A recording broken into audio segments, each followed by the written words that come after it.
Allahu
Akbar.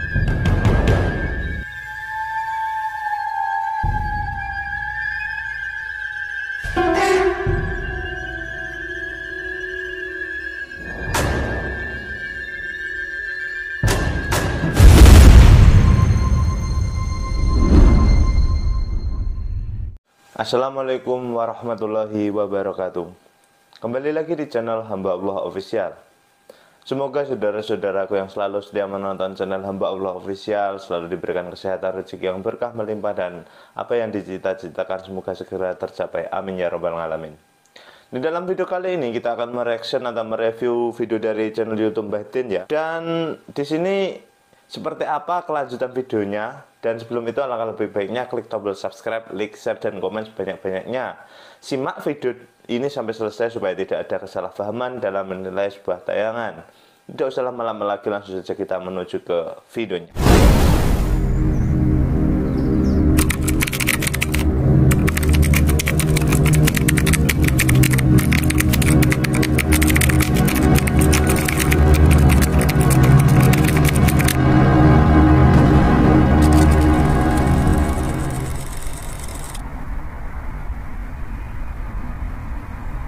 Warahmatullahi wabarakatuh.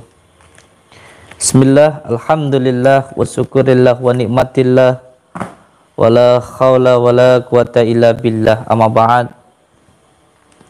Saudara-saudaraku semuanya, subscriber, subbreaker channel resmi Padepokan Nurjat Sejati Sholawat Sirri ala Duni dimanapun berada, semoga saudara-saudaraku dimanapun berada selalu dalam lindungan Allah Subhanahu wa Ta'ala, mendapatkan rezeki yang berkah, barokah, berlimpah, bisa untuk pergi ke Mekah, ke Madinah, sisanya bisa buat beli sawah dan menjadi keluarga yang sakinah, mawadah, warahmah, mendapatkan keturunan yang soleh dan solehah. Amin ya rabbal alamin. Saudara-saudaraku semuanya, saya mau mengucapkan banyak-banyak terima kasih untuk semua saudara-saudaraku di manapun berada yang telah mensubscribe, menekan tombol merah-merahnya. Saya ucapkan banyak-banyak terima kasih. Semoga amal ibadah panjenengan dilipat gandakan oleh Allah Subhanahu wa Ta'ala. Dan saya juga mengucapkan banyak-banyak terima kasih untuk semua saudara-saudaraku yang telah men-share dan juga membagikan channel Padepokan di FB maupun di Instagram. Alhamdulillah, setiap harinya subscribe kita menambah hampir 10.000 subscribe dalam satu hari. Alhamdulillah, jadi banyak saudara. Di plafon YouTube kita itu satu hari subscribe itu menambah 10.000 itu setiap harinya. Dan alhamdulillah, di TikToknya Padepokan itu kemarin baru satu hari diposting yang menonton sudah 8 juta, masuk dalam FYP atau viral. Alhamdulillah, yang kemarin ada artis Amanda Jesuka itu yang beliau kesurupan datang ke Padepokan itu lalu diposting di TikTok, itu masuk dalam FYP, yaitu dalam satu hari penonton mencapai 8M. Ya, 8 juta penonton ya. Alhamdulillah TikTok kita itu kemarin satu hari diposting sudah ditonton oleh 8 juta viewer, 8 juta penonton. Tentu itu semuanya berkat dari panjenengan semuanya. Alhamdulillah. Dan untuk semua saudara-saudaraku dimanapun berada, untuk panjenengan yang mau datang ke Padepokan, silakan langsung datang saja. Jangan percaya dengan namanya pendaftaran online. Di Padepokan saya tidak ada yang namanya pendaftaran online, tidak ada. Yang datang ya langsung daftar, langsung saya temui. Tidak ada daftar online. Saya itu satu hari menerima saudara-saudara kita yang datang itu lebih dari 100 orang. Dari mulai pagi, saya mulai pengobatannya itu ba'da duhur sampai malam, sampai selesai. Dan sama sekali di Padepokan itu tidak ada yang namanya biaya pendaftaran, tidak ada biaya ruqyah, tidak ada biaya konsultasi, tidak ada biaya terapi, dan tidak ada biaya untuk souvenir dari daun bidara dan garamnya, itu tidak ada. Jadi ketika panjenengan datang ke Padepokan, dimulai dari pendaftarannya itu gratis, setelah itu masuk di ruqyah gratis, terus setelah itu nanti di terapi gratis, setelah itu konsultasi dengan saya itu gratis, dan setelah itu pulang dibawakan daun dan bidara itu gratis. Jadi jangan sampai panjenengan nanti bingung, saya nanti harus bawa uang berapa atau nanti bayarnya kurang. Sampai datang, sampai daftar ruqyah, terapi, konsultasi, pulang dibawain daun bidara, pulang ya sudah pulang. Gak ada yang minta uang panjenengan, tidak ada yang minta uang. Jadi kalau mau datang ya silahkan datang saja. Kalaupun ada seseorang yang seumpamanya memahari atau memberikan kafarah untuk souvenir, yaitu bagi yang mau dan bagi yang mampu saja. Dan itu tidak sama sekali dipaksakan atau diharuskan. Wah, kalau datang harus beli souvenir, kalau datang harus beli tasbih, kalau datang harus beli rompi, kalau berobat harus beli sorban. Enggak, demi Allah, demi Rasulullah tidak.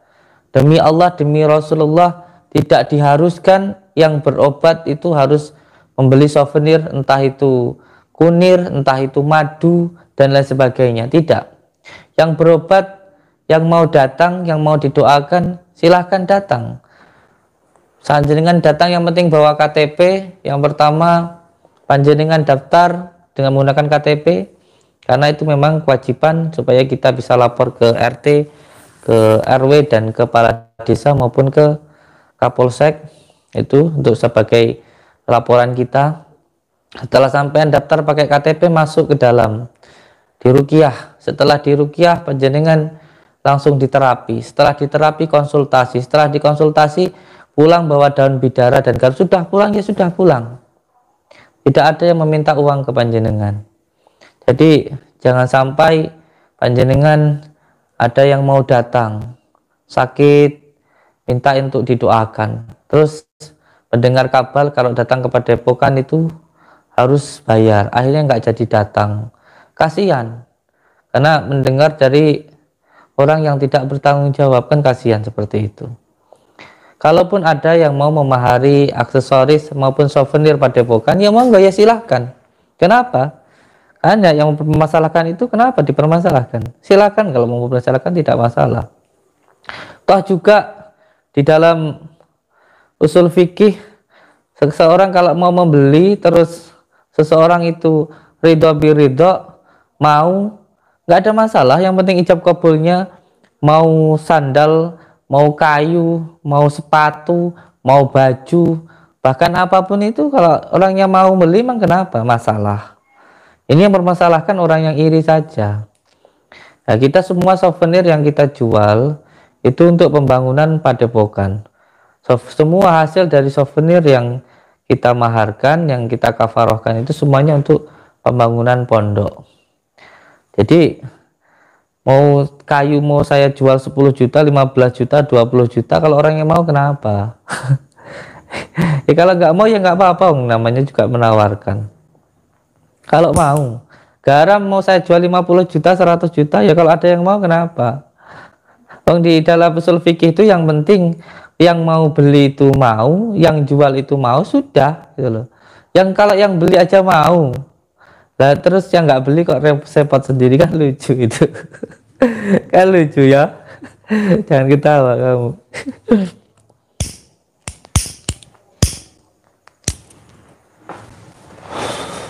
Kalau kamu mau jualan sama ya jual lah, nggak usah repot-repot.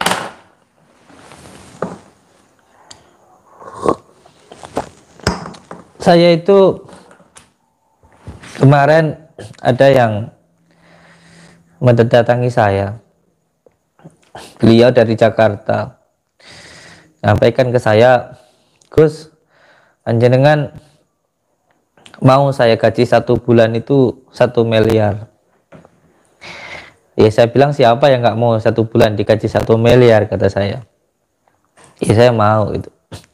Kalau panjenengan mau, saya jadi manajernya jenengan. Terus saya jawab, manajer itu gimana maksudnya? Saya bilang gitu. Itu yang kemarin datang itu. Ya saya yang ngatur jenengan, semuanya jadwalnya saya ngatur gitu.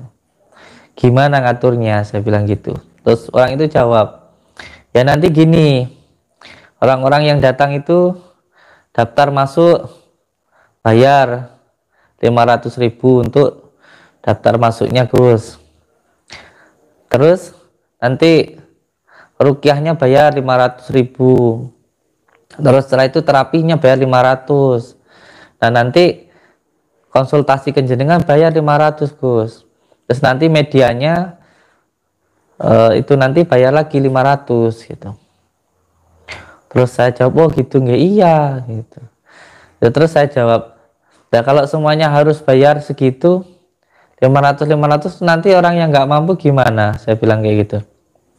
Terus orang yang jawab, ya namanya orang mau berobat ya harus, mau keluar uang mau berobat ke dokter saja kan ya harus bayar, ke rumah sakit juga harus bayar gitu loh, Gus gitu. Ya itu bagi yang mampu, terus yang nggak mampu nanti gimana? Saya jawab gitu. Ya nanti kan orangnya kan berusaha kan gitu. Terus saya jawab sama beliau itu, gini loh Kang, sekarang saya itu setiap hari menerima pasien itu lebih dari 100 orang setiap hari. Nah setiap satu orang itu kalau semuanya nih daftar 500, rukyah 500, terapi 500, konsultasi sama saya bayar 500, terus nanti medianya bayar lagi 500. Satu orang berapa? 2 juta. Lalu kalau 100 orang berapa? 200 juta. Tidak perlu 1 bulan, Kang, mau cari 1 M itu. Seminggu aja dapat lebih 1 M. Bayangkan 200 dikali 7 hari, sudah 1,4 M per hari kalau saya mau cari uang. Tapi sampai sekarang ini loh, saya bangun padepokan ini demi Allah, saya nawarin 2 mobil saya itu mau saya jual. Mobil Alphard istri saya, sama mobil Rus saya. Mobil Rus saya itu demi Allah, demi Rasulullah itu masih hutang. Masih hutang, demi Allah, demi Rasulullah, boleh dicek di bank. Masih di bank mobil saya Rus itu. Saya kredit 4 tahun itu, baru dapat 3 tahun, kurang 1 tahun. Itu karena pembangunan padepokan sekarang ini yang pembangunannya masih terhenti, belum bisa lantai 2 karena belum ada biaya. Mau saya jual mobil saya. Kalau saya itu mau cari uang dari padepokan, nggak perlu saya itu jual mobil. Saya sudah bisa bangun padepokan 10 mungkin kalau saya mau cari uang dari situ. Orangnya saya gitu kan diam. Orangnya saya gitu kan diam. Kenapa? Saya bilang gitu. Kenapa kok semuanya saya gratiskan? Hanya bagi yang mau saja. Itu bila ada yang mau yang memahari 1-2 kaos kopiah atau rompi ataupun kunir itu untuk tambah-tambah biaya pembangunan pondok. Karena memang saya tidak mau membebani orang-orang yang datang, supaya yang mampu dan juga yang tidak mampu bisa saya layani. Ya kalau pakai uang ya berarti hanya bagi yang mampu saja, terus yang nggak mampu gimana, kan gitu. Makanya setelah saya bilang seperti itu, terus orangnya terus pulang.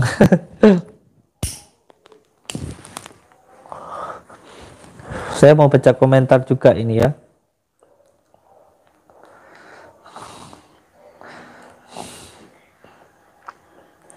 Masya Allah, ternyata saudara-saudara kita yang hadir sudah banyak, 6.000 ya Kang, 6.000 penonton. Agak dekat ke saya, nggak usah terlalu jauh. Saya nggak gigit kok, saya sudah jinak ya. Jadi jangan jauh-jauh. Oke, saudara-saudaraku semuanya, malam ini saya sebenarnya sedang ya santai lah, bisa dibilang begitu. Tadi selesai menemui saudara-saudara kita memang sampai malam. Terus setelah itu saya datang ke salah satu rumah dukun santet di sini. Ini di rumahnya. Beliau mengundang saya ke sini menyampaikan bahwa kalau panjenengan nanti saya santet, panjenengan tidak mati atau panjenengan tidak apa-apa, saya akan berguru ke jenengan. Dia bilang kayak gitu, seperti itu. Saya bilang, saya disantet ataupun tidak disantet, kalau waktunya mati saya ya mati. Tapi kalau memang sama ingin mencoba ilmu Allah, ya monggo silahkan. Saya selalu bilang, mau dikatakan settingan ataupun buatan, mudah. Kalau sampai memang punya ilmu santet, ya santet saya, kan sudah selesai masalahnya. Bahkan saya sampai datang ke Banyuwangi, ke desa Kenteng kalau tidak salah. Saya katakan, siapa yang punya ilmu santet, ayo santet saya. Silakan. Kalau memang panjenengan ragu gitu. Karena nggak ada keraguan kalau buat saya dengan asma Allah, semua ilmu santet nggak akan bisa mengenai diri kita asalkan kita benar-benar berpegang teguh kepada tali Allah. Ini saat ini saya sudah berada di rumah dukun santet dan beliau dengan syarat saya katakan harus mau direkam, disyuting, beliau mau. Ini nanti saya akan mapan saja, terserah dukun santetnya mau ngapain. Yang terpenting katanya kalau saya nggak apa-apa, kalau saya nggak mati, dia akan berguru ke saya. Tapi kalau saya mati ya sudah. Jadi saya mohon doanya saja dari saudara-saudaraku dimanapun berada. Kalau memang setelah ini nanti saya masih hidup, ya insya Allah kita tetap berjalan silaturahmi. Kalau saya mati, mohon doanya. Ini kita sudah ada di rumahnya. Orangnya sedang mempersiapkan banyak hal ini tuh di dalam itu. Katanya sedang persiapan. Sudah siap belum Kang? Mbah? Oh belum siap. Sudah siap apa belum? Lagi baca mantra orangnya, baca mantra, lagi nyiapin media-medianya untuk nyantet saya. Semoga sampean persiapkan dulu. Saya tak mau pamit dulu sama saudara-saudaraku ini, subscriber setia saya ini. Siapa tahu ini nanti saya diambil oleh Allah. Jadi saya sudah berpamitan dulu, saya sudah mohon maaf dulu kepada semua saudaraku yang melihat tayangan ini.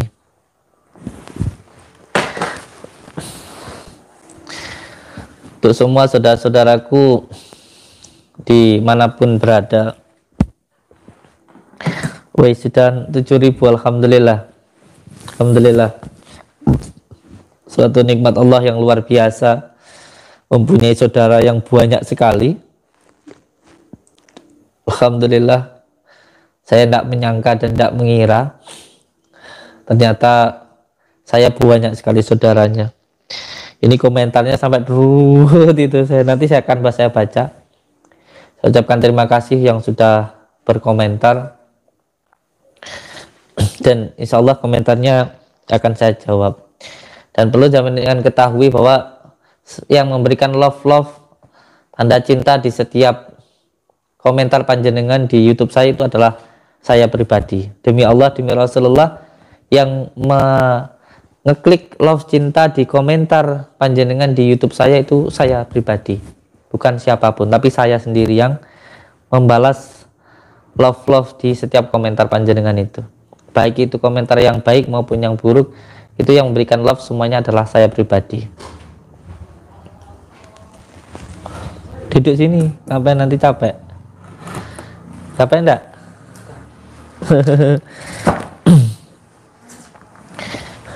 Untuk semua saudara-saudaraku dimanapun berada, saya jelaskan dan saya tegaskan untuk semua saudaraku dimanapun berada, bagi panjenengan yang mau datang ke Padepokan,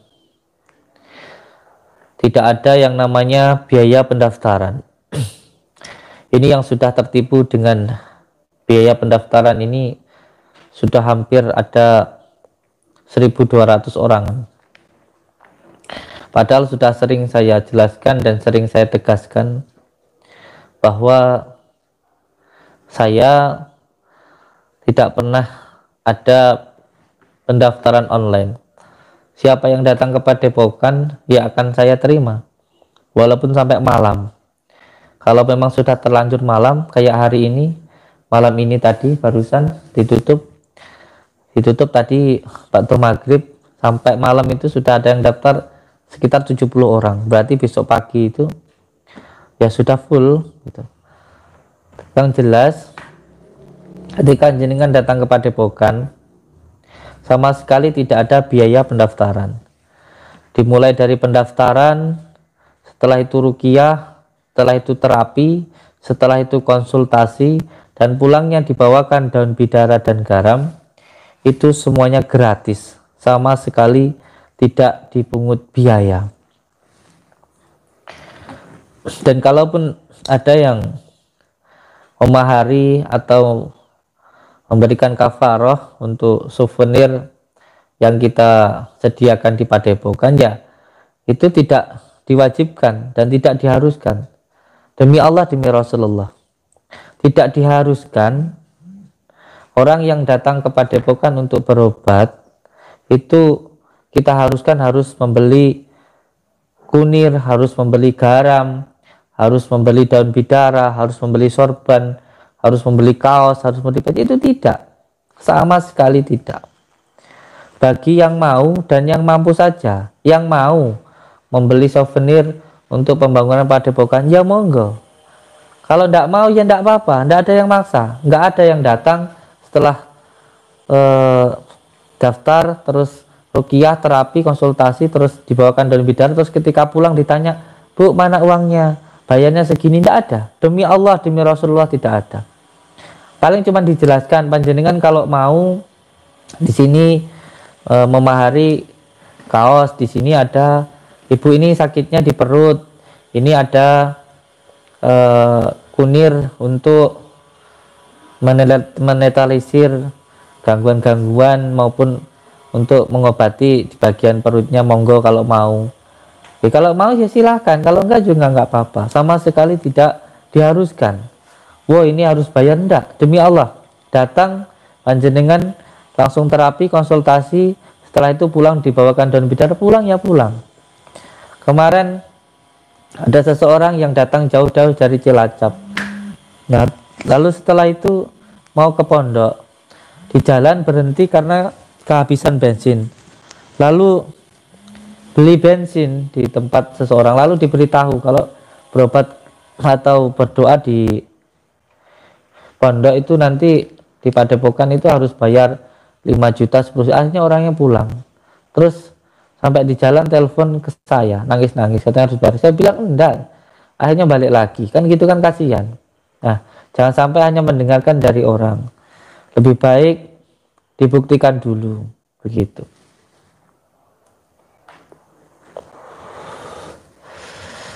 Dan alhamdulillah Padepokan sekarang sudah mulai dibangun untuk Padepokan yang baru. Mohon doanya semoga cepat selesai. Saya mau membaca komentar dari saudara-saudaraku. Dari Imam Mutakin, saya cinta akhlak beliau yang selalu sabar menghadapi orang zalim dan ikhlas membantu orang, tidak mandang kaya atau miskin. Sehat selalu. Insya Allah, doa itu mawon. Lebih cinta kepada baginda Rasulullah. Ya. Mudah-mudahan barokah Gus, amin ya rabbal alamin. Dari Subderis Baderi, assalamualaikum. Waalaikumsalam. Dari Birunya Cinta Salamah, Pak Ustadz, saya dari Jakarta Pusat, aku hadir nggih, alhamdulillah. Barakallah, matur suwun sangat. Semoga selalu dalam lindungan Allah Subhanahu wa taala, amin ya rabbal alamin. Dari Endah, assalamualaikum Gus. Waalaikumsalam. Gemblengan itu hanya setiap malam Jumat toh Gus? Oh iya, gemblengan masal tanggal 17 itu di setiap Jumat Kliwon. Gemblengan masal itu diadakan setiap Jumat Kliwon. Jadi tanggal 17 ini ya, tanggal 17 ini nanti gemblengan masal yang diadakan tepat di malam Jumat. Jadi hari Kamis malam Jumat tanggal 17. Itu bagi yang mau mengikuti silahkan.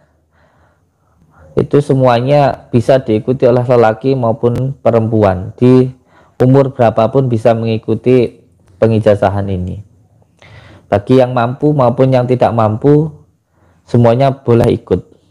Jadi di dalam gemblengan ini intinya ialah memberikan amalan yang saya dapatkan, yaitu amalan yang saya amalkan.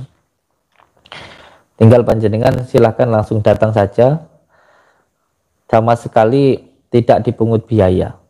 Kalaupun ada yang mau gemblengan secara instan, itu juga ada. Jadi yang ingin mengamalkan juga diberikan amalannya, gitu. Jadi ada isian yang sudah kita asma di dalam kapsul, ada juga yang nanti bisa diamalkan oleh pengamalnya.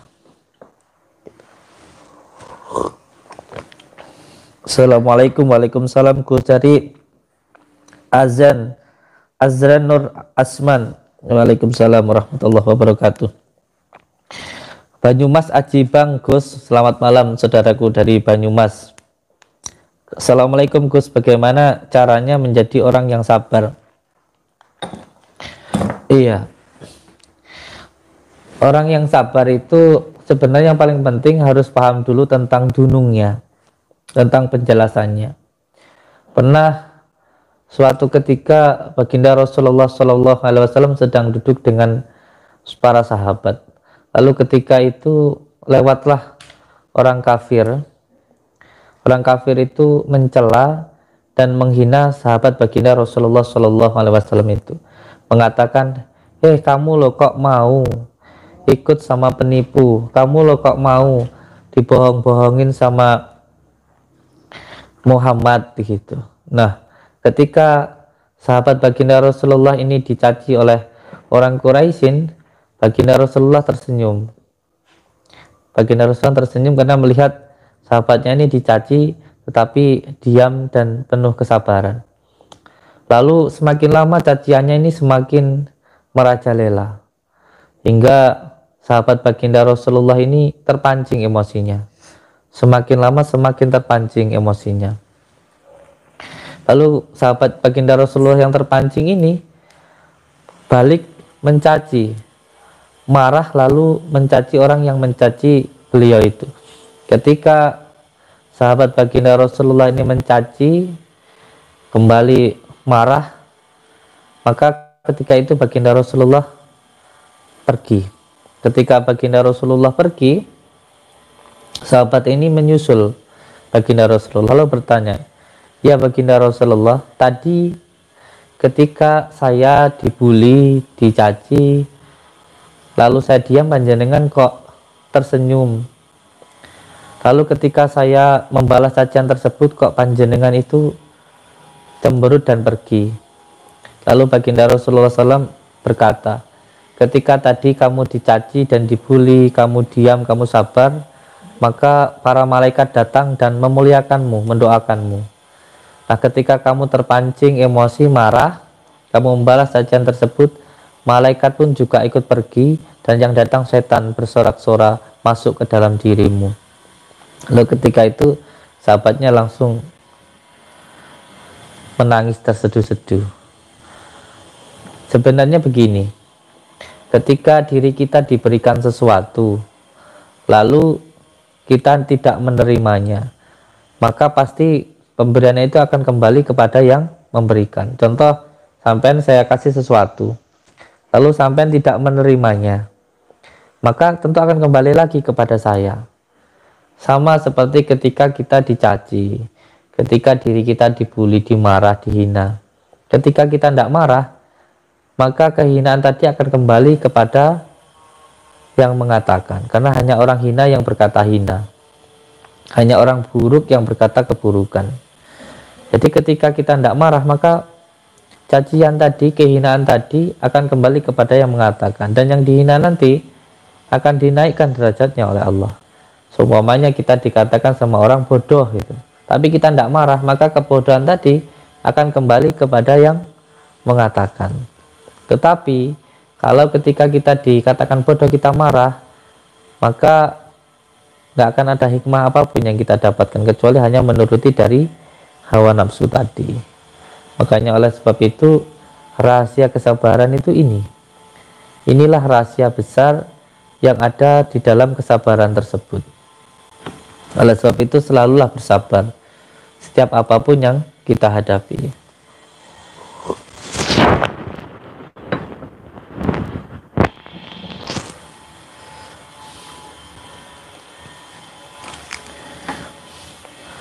Saudara-saudaraku semuanya, malam ini saya sedang berada di salah satu rumah dukun santet. Tepatnya saya ini diundang untuk berada di rumah ini, dan beliau menyampaikan kepada saya bahwa ketika saya nanti disantet maupun ditenung saya tidak apa-apa, maka orang itu akan bertobat dan akan nyantet siapapun, dan bahkan katanya mau berguru kepada saya. Oleh sebab itu saya live santai ini sekalian mohon maaf untuk semua saudara-saudara, kalau memang malam ini saya mau dicabut umur atau nyawa saya oleh Allah, saya mohon maaf yang sebesar-besarnya untuk semua saudara-saudaraku. Tapi kalau masih diberikan umur, ya mohon doanya semoga umur saya bisa barokah. Ini dari tadi dukunnya katanya sedang mengundang jin-jin peliharaannya, itu sedang membaca mantra begitu.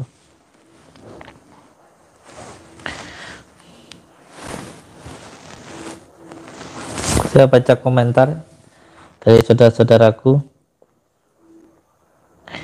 Siang malam sibuk, istirahatnya kapan Gus? Alhamdulillah saya setiap hari tidur 2 jam cukup, insya Allah.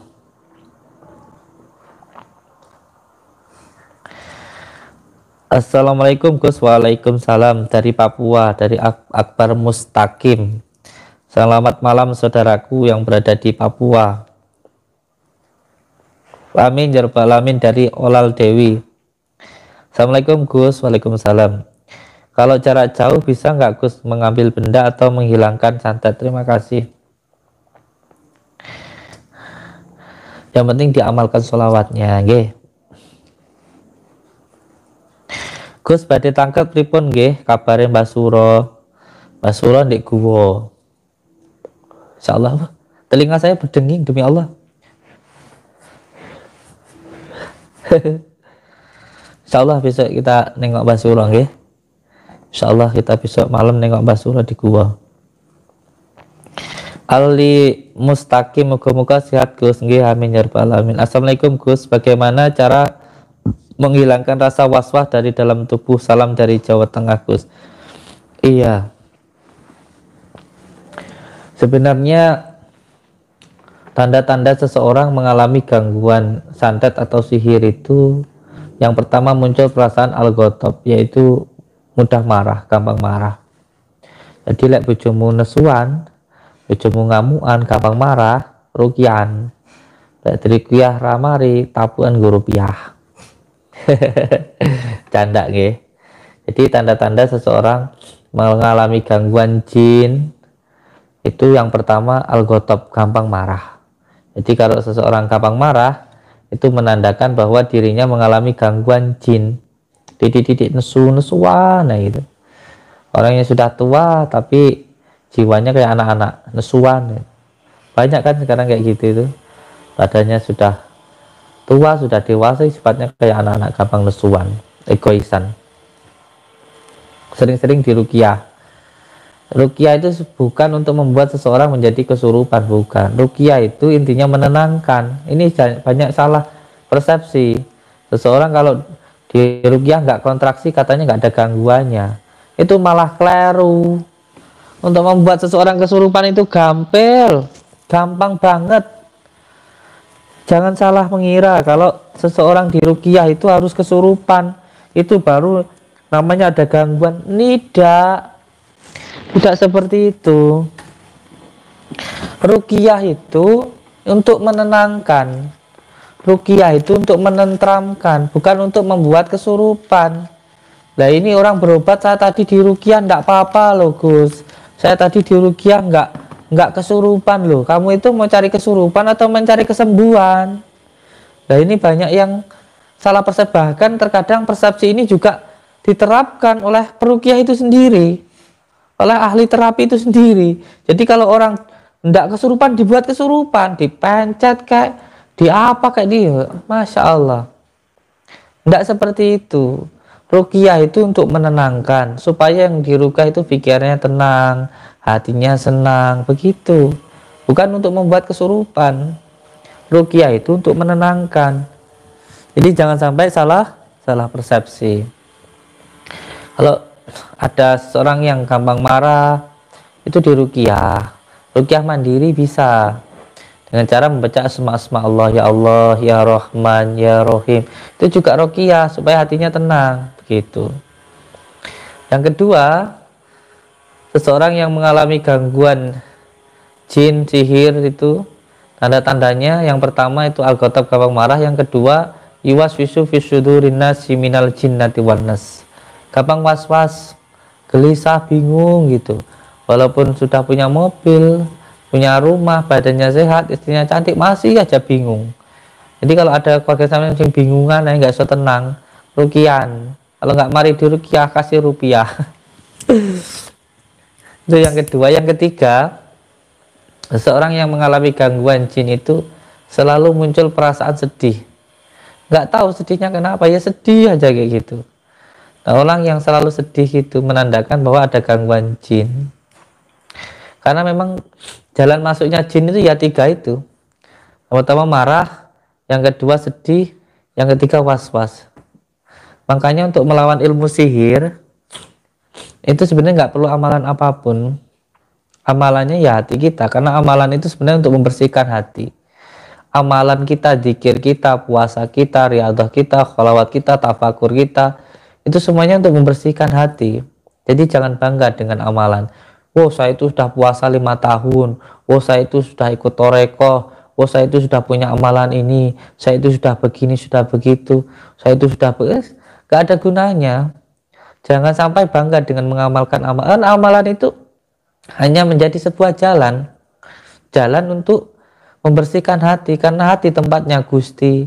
Makanya kalau lagi, walaupun banyak wirid, walaupun tiap hari puasa, tetapi kalau sama tetangga jelek, sama istri ngamuan, sama konco musuhan, nggak akan ada gunanya.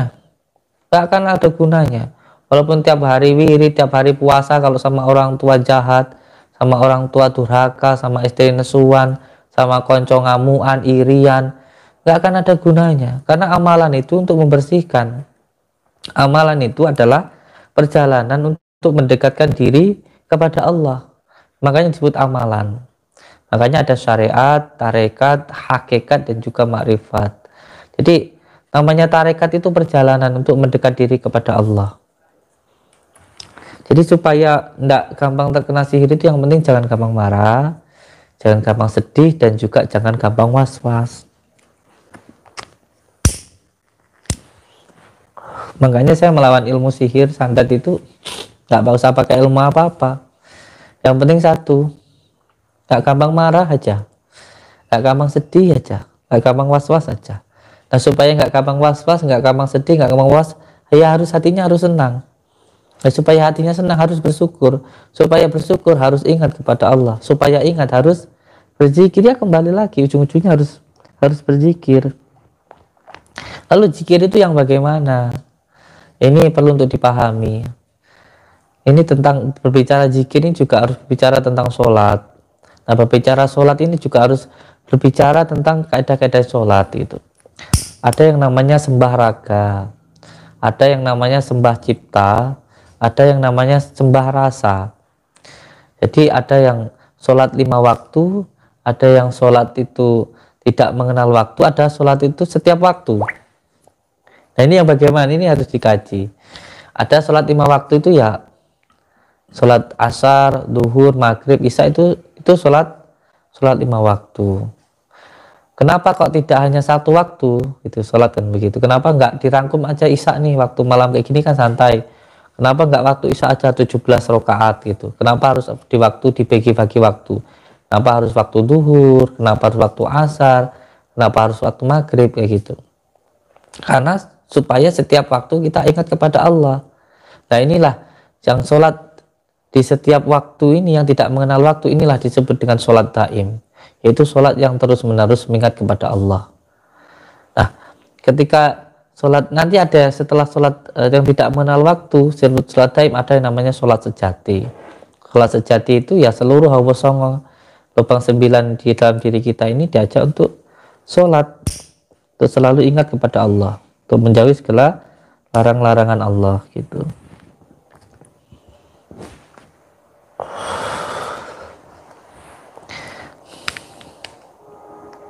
Gus mau nanya, apa bedanya iblis Lucifer ajaran satanik dengan iblis biasa? Ifrit. Klip yo Pak Agus. Ini live. Ayo komentar baca. Kobil tuh nggih Gus, mugi-mugi berkah, amin ya rabbal alamin. Dari Yusuf Ed. Assalamualaikum Gus, semoga dalam lindungan Allah SWT, amin. Gus, saya mau nanya, ini dari Rita Kumalang ya. Saya sering gak sadar setelah melakukan sesuatu dan sering lupa. Itu kenapa ya Gus? Terima kasih, Tuban, Jawa Timur. Panjenengan ini mengalami penyakit yang disebut dengan penyakit Taif atau penyakit Taifun. Penyakit psikis yang diakibatkan oleh gangguan jin. Untuk menghilangkan gangguan seperti ini, kunci utamanya jenengan perbanyak ingat kepada Allah dengan cara perbanyak berzikir. Tapi yang paling penting lagi, saya minta ke jenengan untuk setiap sholat subuh air wudhunya ditampung lalu digunakan untuk mandi nggih.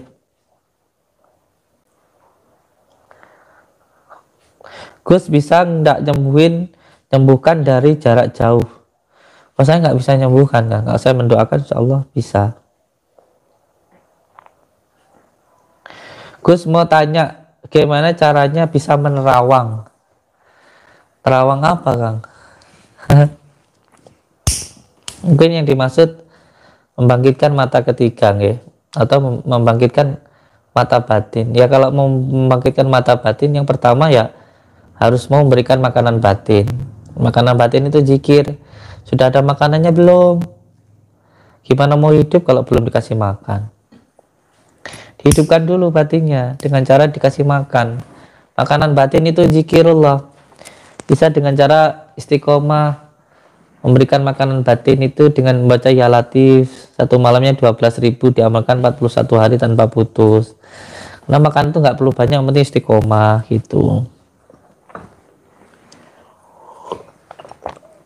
Setelah memberikan makanan batin, batinnya hidup, Lalu setelah itu jangan sampai membunuh batin, jangan ngapusi rasa. Kalau kita berbohong itu ngapusin diri kita sendiri. Jangan seperti itu. Yang kedua ya tentu harus menuruti batin. Kalau ingin segera berbuat baik ya segera dilakukan, jangan menunda-nunda. Itu nanti baru bisa kebuka mata batinnya.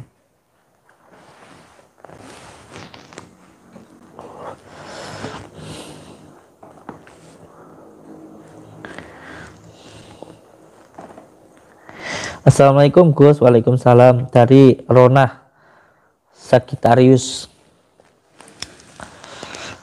Pak Ustadz, bagaimana cara menghilangkan sihir tanah kuburan gimana? Aman, ambil air wudhu sholat subuh.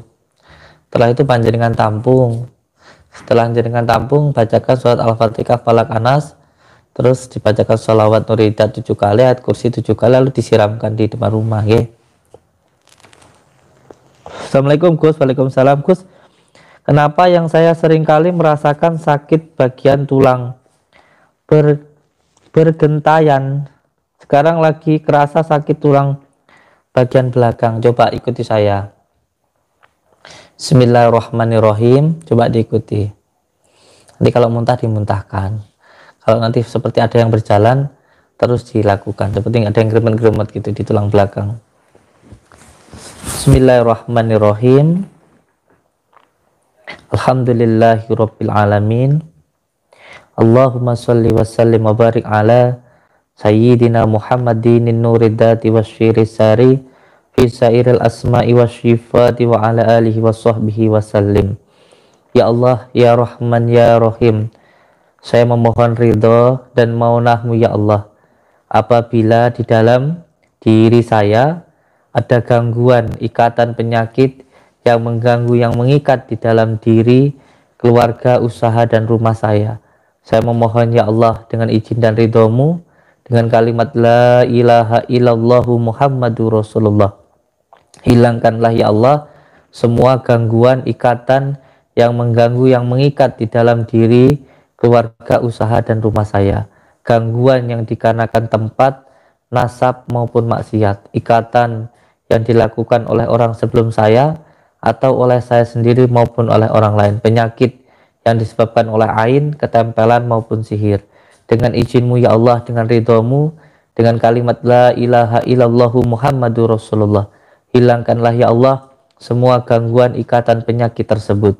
Innama amruhu idza arada syai'an ayyakula lahu kun fayakun kun fayakun kun fayakun fasubhanalladzi biyadihi malakutu kulli syai' wa ilahi turja'un. Allahu akbar, Allahu akbar, Allahu akbar. Coba dirasakan. Kalau geremet-geremetnya sudah hilang, ucapkan alhamdulillah.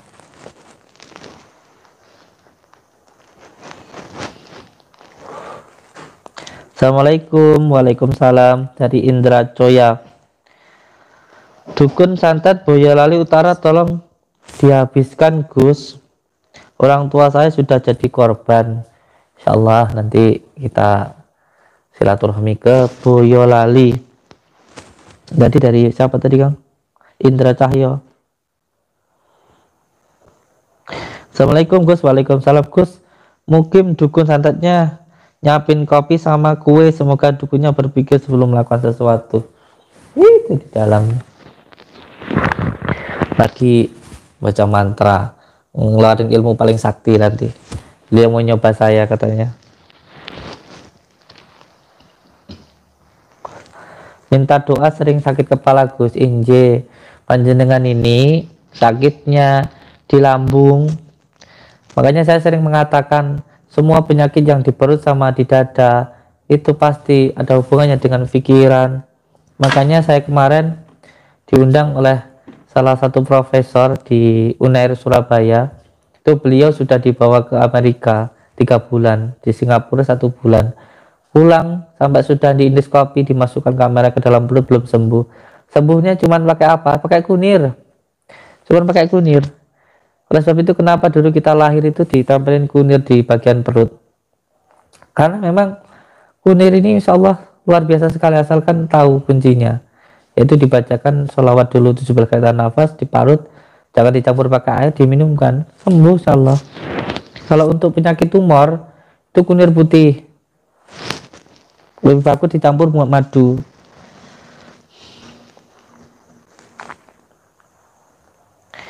Assalamualaikum Gus, bagaimana caranya mengetahui terkena gangguan non medis?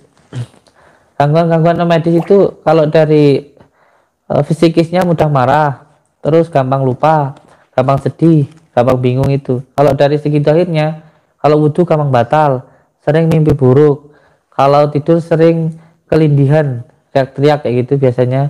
Terus yang keempat, tanda-tandanya itu kalau buat zikir gampang angop, buat sholat gampang lupa. Itu menandakan seorang mengalami gangguan sihir, sering berat di tengkuknya sini, sakit di bagian perutnya, pusing di kepalanya. Itu. Bagaimana Gus caranya membedakan penyakit medis dan non medis?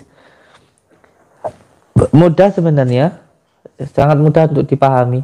Kalau penyakit non medis itu pasti gampang marah, gampang sedih, gampang was-was gitu. Terus yang perlu untuk dipahami untuk saudara-saudaraku semuanya, bahwa penyakit non medis itu ada 3. Jadi jangan mengira kalau panjenengan datang ke kiai atau ke dukun gitu nanti dibilang, wah sama nanti kalau berobat ke alternatif pasti dikatakan kena santet. Itu orang nggak tahu, tapi sok tahu tapi nggak mau tahu. Penyakit non medis itu ada 3. Yang pertama karena ain. Ain itu penyakit pujian yang tidak menyertakan asma Allah. Itu menyebabkan penyakit ain. Makanya orang itu jangan senang dipuji.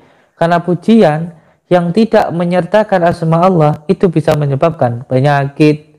Makanya orang-orang tua dulu kita sering ngomong, kalau anaknya senang mangan jangan diomong. Nanti kalau diomong jadi nggak doyan makan kan begitu. Kalau anaknya gemuk jangan diomong, nanti jadi kurus kan begitu. Orang tua dulu kan sering bilang kayak gitu. Itu sebenarnya ada benarnya.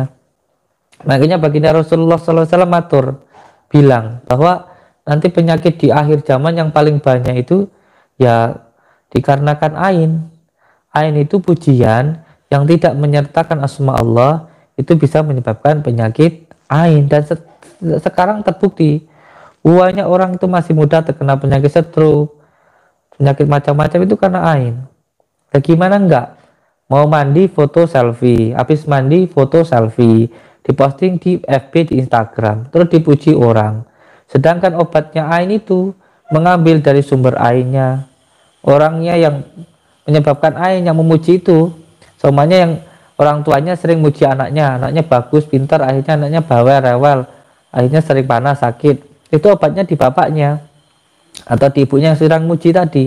Suruh wudhu, air wudhunya dimandikan untuk anaknya yang sering dipuji tadi. Nah kalau yang muji orang se-Indonesia, foto selfie, terus diposting di FB, yang muji orang se-Indonesia, apa yang jaluk air wudhunya orang se-Indonesia keburu mati dah. Makanya penyakit yang paling banyak di akhir zaman ini karena ain, pujian yang tidak menyatakan asma Allah. Foto mukanya ganteng, nggak pakai kopiah, dipuji orang, akhirnya apa, sakit, bingung. Foto nggak pakai jilbab, dipuji orang, sakit, jadi bingung kan gitu. Itu yang pertama, penyakit non medis karena ain. Yang kedua, penyakit non medis karena ketempelan. Nah, penyakit non medis karena ketempelan ini bukan karena pujian dan juga bukan karena sihir, tapi karena kesalahan sendiri. Sebagai contoh, ceboknya tidak bersih. Perempuan tuh kalau cebok harusnya dari depan ke belakang, bukan dari belakang ke depan. Ini nanti dari dubur masuk ke dalam jadi penyakit. Itu benar. Memang kalau ngomong fikih itu harus jorok. Terus yang kedua, kalau cebok itu gak cuma dibasuhkan begini, tapi kudu di plekak nengono. Ya memang ngomong fikih ya jorok memang. Harus dimasukkan jarinya ke dalam supaya bersih. Kalau nggak bersih nanti bisa banyak penyakit. Biasanya gampang marah, gampang sedih, terus gampang was-was. Itu kan apa? Karena ceboknya nggak bersih. Makanya kalau istrimu suka nesuan, ngamuan, coba delok lek cewek resik apa ora. Loh ini benar deh. Kalau ngomong fikih itu memang harus jorok gitu loh, Dim. Memang harus jorok pasamu. Jadi kalau cebok itu jangan cuma dibasuhkan gini toh, ya sayang ya. Jangan cuma dibasuhkan begini. Tapi diplekekno, dimasukin di dalam. Loh, Ini tenanan Dim, kalau ngomong fikih itu kayak gitu. Terus kalau cebok itu dari depan ke belakang, jangan dari belakang ke depan. Nanti dari belakang kotorannya masuk ke depan jadi penyakit. Makanya perempuan yang paling banyak penyakitnya. Makanya belajar fikih itu harus penting. Laki-laki juga penting supaya bisa ngasih tahu anak perempuannya atau istrinya gitu. Jadi ketempelan itu suatu penyakit menempel karena kesalahan sendiri. Atau laki-laki yang suka kencing berdiri akhirnya gampang kena kencing batu. Atau seseorang terkena ketempelan itu ada 3 hal sebenarnya penyebab ketempelan itu. Yang pertama bisa karena maksiat, yang kedua bisa karena nasab, dan yang ketiga bisa karena tempat. Kalau yang karena nasab tuh begini, suatu penyakit turunan, contoh orang tuanya kakeknya pernah ada yang gila, biasanya anaknya juga ada yang gila. Atau orang tuanya terkena gula darah, secara genetik juga anaknya mudah terkena penyakit gula darah. Atau orang tuanya punya ilmu akhirnya nurun ke anaknya jadi indigo. Indigo itu bukan suatu kelebihan tapi suatu penyakit. Karena apa? Karena orang mampu melihat jin ada 2. Yang pertama, karena jin memang ada di dalam dirinya sehingga gampang marah. Karena indigo ini gampang marah. Saya mampir meruqyah setiap hari seperti itu. Yang kedua, melihat jin karena basyirohnya, karena keilmuannya, karena ketaatannya, karena kejenihan hatinya, sehingga seperti air yang bisa memantulkan yang ada di depannya begitu. Dan yang ketiga, ketempelan karena tempat, mungkin tempatnya pernah buat gantung diri, atau tempatnya pernah terjadi pembunuhan, atau tempatnya dulu pernah jadikan tempat pesugihan dan lain sebagainya. Itu karena tempat. Jadi ketiga hal itu. Ya, yang ketiga baru karena sihir. Jadi nggak semua penyakit non medis itu, wah kamu gatel nanti dikira kena sihir. Ini orang ngomong tapi nggak pernah ngaji. Jadi sak gelem ngomong. Jadi dia itu ngomong tapi nggak tahu, tapi sok tahu kan gitu. Wah nanti kamu kalau berobat ke sana pasti dikatain kena sihir, pasti kamu kalau ke sana diomongin kena santet. Enggak kayak gitu. Enggak. Jadi kalau berbicara sama orang yang nggak tahu tapi sok tahu itu repot. Kayak orang yang buta suruh megang gajah. Ya jadi dia cuman taunya ya gajah itu panjang, lebar. Itu kan yang dipegang pas belalainya dia dikatakan gajah itu panjang. Gajah itu lebar ya, yang dipegang pas telinganya. Karena nggak melihat secara kafah gitu lah. Nah, tanda-tandanya kalau seseorang itu mengalami gangguan ain itu di bagian muka, karena muka sering dipuji. Kalau ketempelan di bagian dada sama perut, ini pasti ada hubungannya dengan pikiran. Terus yang ketiga, kalau sihir itu di tulang belakang ini berat, terus di tengkuk ini abot, sering pusing di bagian kepala, itu baru karena sihir gitu. Terus obatnya judi gimana cara berhentinya? Ya dipaksa, paksa berhenti. Namun harus yakin semua yang dilarang Allah itu buruk untuk diri dengan jangan dilakukan. Assalamualaikum Gus. Waalaikumsalam. Saya Muklis, siap, dari Banten. Assalamualaikum saudaraku Banten. Mohon izin ijazah mau ngamalin sholawat jenengan. Iya, kalau mau ngamalin sholawat bagusnya yang soalnya gini, sholawat itu seperti amalan itu seperti golok, seperti pusaka sih golok itu. Jadi ada cara menggunakannya. Ada yang punya pusaka tapi nggak tahu cara menggunakannya. Ya memang semuanya nilainya ibadah, tapi bisa juga digunakan di dunia. Nah, di pengijazahan kita tanggal 17 nanti ini yang kita lakukan setiap Jumat Kliwon ini ada pengijazahan massal. Di situ ada yang khusus, ada yang umum. Jadi semuanya boleh. Yang menggunakan kafaroh ya boleh, yang enggak pun juga enggak apa-apa. Jadi semuanya boleh ikut, laki perempuan, punya uang maupun tidak punya uang, semuanya boleh ikut. Di situ memang sekalian diijazahkan asrornya atau tata caranya menggunakan sholawat itu tadi.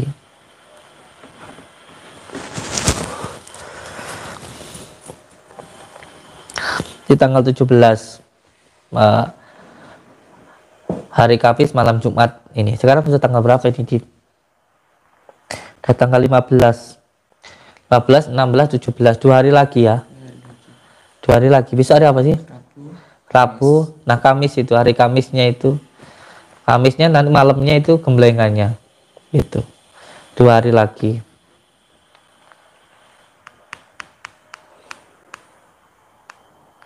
Gus, kalau di dalam rumah ada ular itu petanda apa nggih? Udah 3 kali ular masuk di dalam rumah. padahal di rumah jauh dari sawah. Nggih. Insya Allah menurut hati saya kalau memang salah ya itu memang murni kebodohan saya. Memang di dalam rumah jenengan ada gangguan dari bangsa Abdul Jumud ya, sehingga ada ular di situ. Ada beberapa tanda bahwa rumah itu ada gangguan sihirnya. Yang pertama, rumah itu banyak cicaknya. Itu menandakan di rumah itu ada banyak jinnya. Itu yang pertama. Yang kedua, sering adanya ular. Yang ketiga, sering tercium bau-bau wangi-wangian begitu di dalam rumah. Terus yang keempat, kalau di dalam rumah sampean itu nggak betah, tapi kalau di luar rumah betah. Yang kelima, sering bertengkar di rumah itu suami istri. Yang keenam, sering marah-marah. Yang ketujuh, lampu sering mati. Sering mati gitu lampu itu, dipasang mati begitu. Itu menandakan rumah itu ada gangguan jinnya atau sihirnya.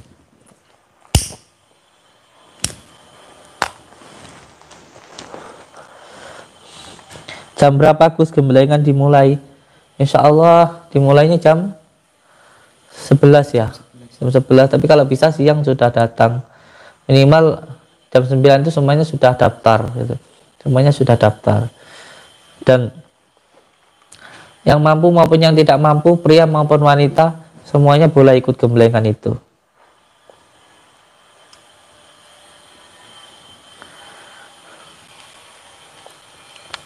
Gus, saya sakit perut, dada sesak. Ini panjenengan ini sakitnya karena ketempelan. Maka yang pertama yang menempel itu harus dihilangkan dulu. Dengan cara bagaimana? Dengan cara melakukan yang baik. Ketika melakukan yang baik, yang buruk itu pasti hilang. Sebenarnya kita itu hanya seperti itu saja. Yang penting kita itu istiqomah melakukan kebaikan. Contoh, saya minta jenengan untuk sujud, baca la ilaha anta subhana inni kuntu minadz dzalimin sebanyak 77 kali. Amalkan setiap malam, insya Allah sakit perutnya sampai dadanya sakit hilang sambil sujud ya. Lebih bagus sholat dulu, taubat 2 rakaat, terus itu diamalkan itunya.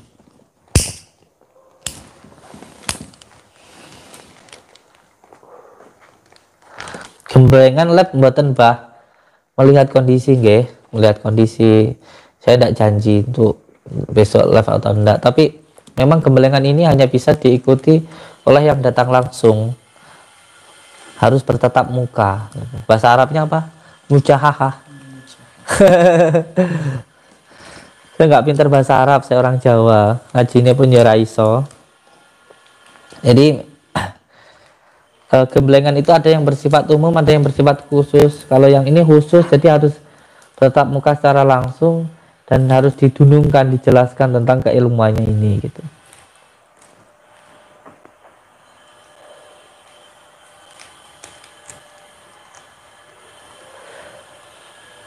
Assalamualaikum Gus. Waalaikumsalam. Kalau mimpi ibu meninggal, tanda apa nggih?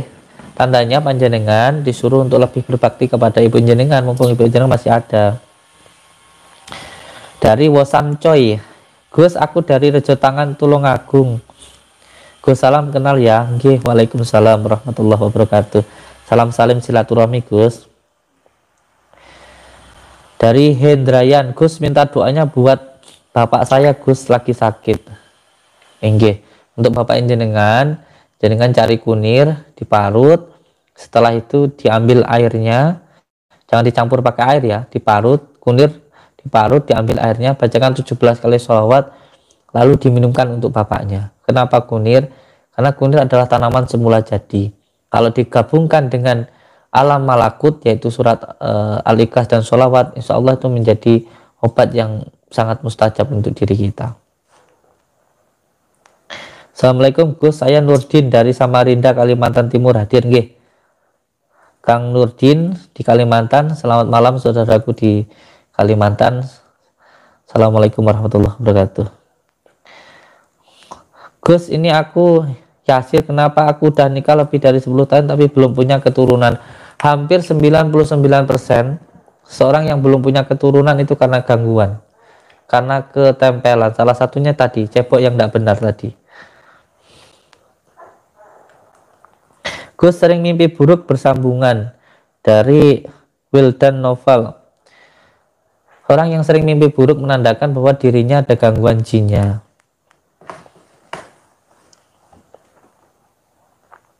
Bali, hadir Gus. Nggih, Alhamdulillahirabbil alamin. Assalamualaikum Gus. Waalaikumsalam. Saya hilang. Assalamualaikum Gus. Waalaikumsalam. Saya dari Malaysia nggih. Waalaikumsalam Malaysia.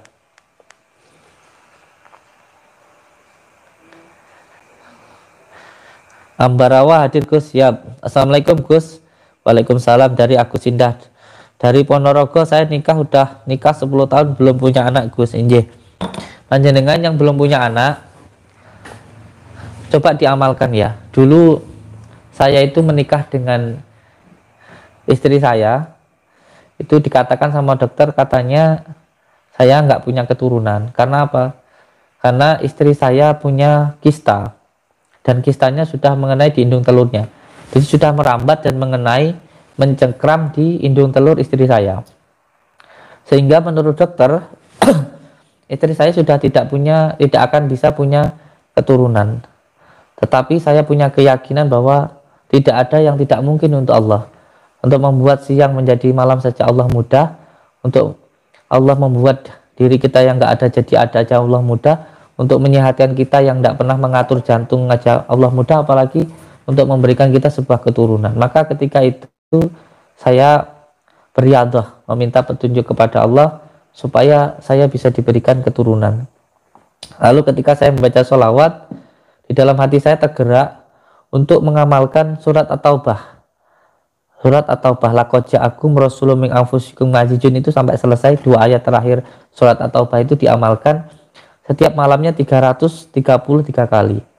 Dibaca 333 kali, lalu degan dicampur sama cambah sama madu itu dibakar. Setelah dibakar ditiupkan bacaan surat At-Taubah tadi. Itu diminum ketika sahur sama berbuka. Saya berpuasa waktu itu.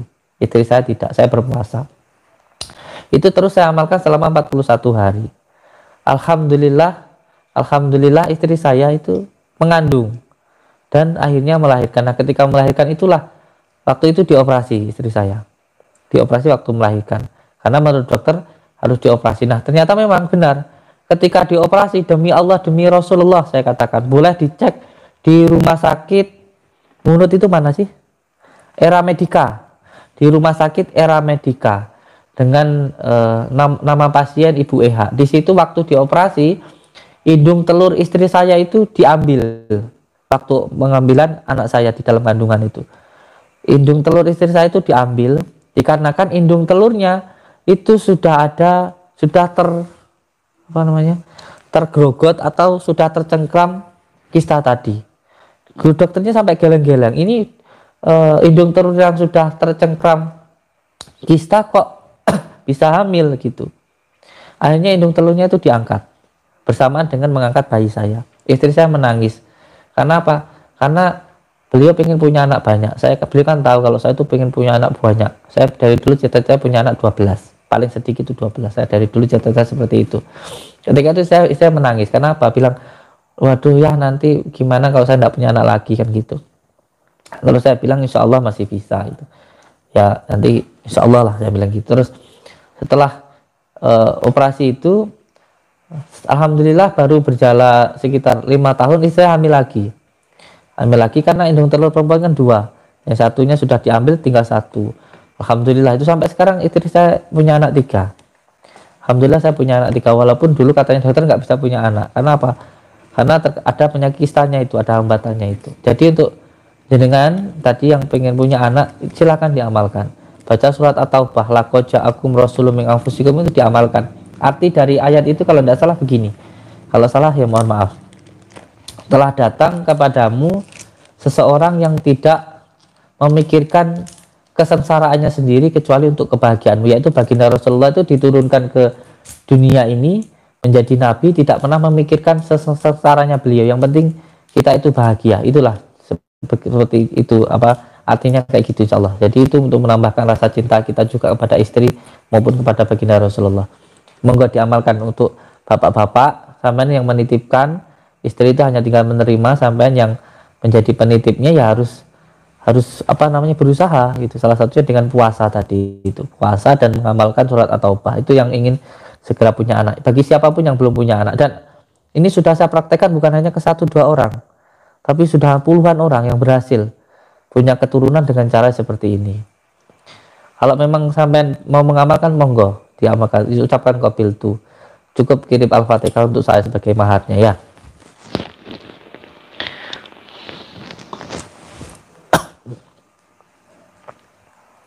Assalamualaikum. Waalaikumsalam Gus. Saya sakit lambung sudah hampir 10 tahun belum sembuh-sembuh. Saya sudah sering mengatakan seseorang yang sakit di bagian perutnya, di bagian dadanya, pasti itu ada hubungannya dengan pikiran. Saya kemarin diundang di rumah sakit terbesar di RSUD Pamekasan.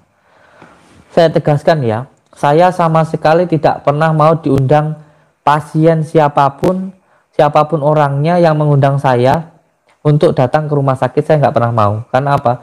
Karena saya menghormati profesi masing-masing. Saya tidak mau bukan berarti saya tidak mau mengobati orang yang sedang sakit, bukan. Tapi saya tidak mau seolah-olah saya lebih hebat daripada dokter. Saya nggak mau seperti itu. Sebab itu sering sekali ada orang yang datang ke rumah, saya diminta untuk datang ke rumah sakit untuk membantu mendoakan. Saya nggak pernah mau. Tapi saya pernah satu kali mau diundang ke rumah sakit karena yang mengundang yang punya rumah sakit. Karena yang mengundang saya yang punya rumah sakit. Demi Allah, demi Rasulullah. Sampean lihat YouTube saya, sampean pencet di pencarian YouTube saya, judulnya pembersihan rumah sakit Pamekasan. Di situ nanti muncul saya sedang berada di rumah sakit. Saya hanya mau datang ke rumah sakit ngobatin orang kalau yang mengundang itu yang punya rumah sakit atau dokternya yang mengundang saya, bukan pasiennya.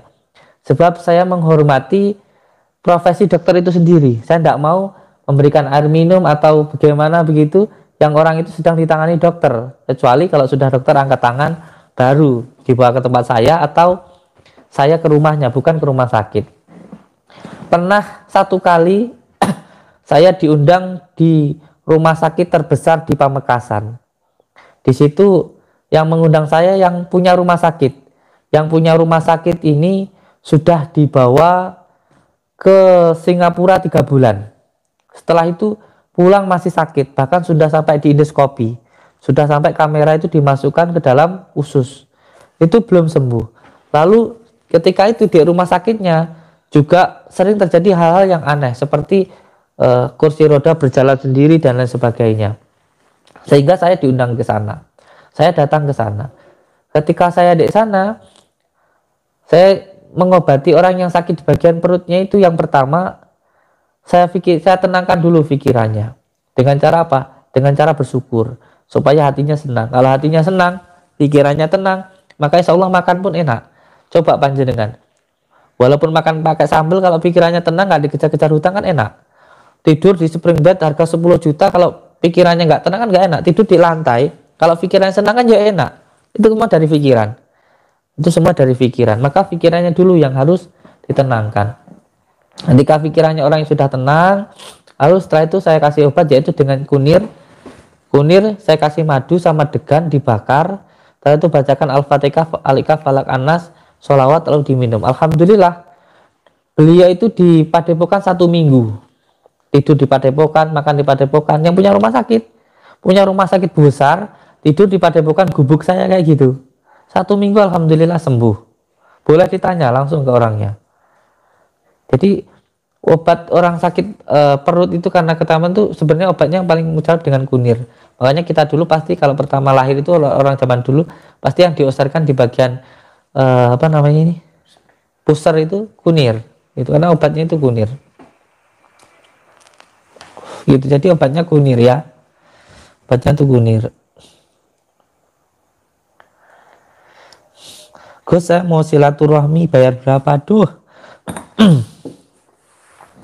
Saya tegaskan ini yang terakhir sebelum saya mau masuk. Ini orangnya udah siap mungkin. Saya tegaskan sekali lagi bahwa siapapun yang mau datang ke Padepokan sama sekali tidak ada biaya pendaftaran, tidak ada biaya ruqyah, tidak ada biaya konsultasi, tidak ada biaya terapi, dan tidak ada biaya untuk medianya.